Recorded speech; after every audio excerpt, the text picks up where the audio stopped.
হবে গেটে হচ্ছে পজিটিভ বা পজিটিভ প্রোব দিতে হবে বা পজিটিভ সাপ্লাই দিতে হবে, আর সোর্স বা গেটে কী করতে হবে, নেগেটিভ সাপ্লাই দিতে হবে। তো আমরা যদি পজিটিভ দেই তাহলে আউটপুট পাবো, গেটে যদি পজিটিভ দিই তাহলে আউটপুট পাবো, আর গেটে যদি পজিটিভ না দিই তাহলে আউটপুট পাবো না। এই জন্য আমাদের প্রথমে কী করতে হবে, আমাদের নোবটাকে কী করতে হবে, ডায়োড টেস্টিং মোডে নিয়ে আসলাম। তারপর এখন আমি এই যে গেটে পজিটিভ প্রোবটা দিচ্ছি। তারপর এখন আমি যদি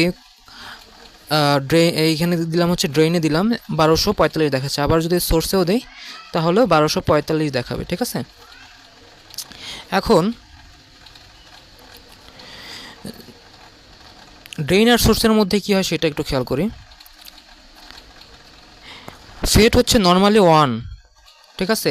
গেটের কাজ কি, এখানে হচ্ছে ড্রেন আর সোর্সের মধ্যে কোনো ব্যারিয়ার থাকে না, তাই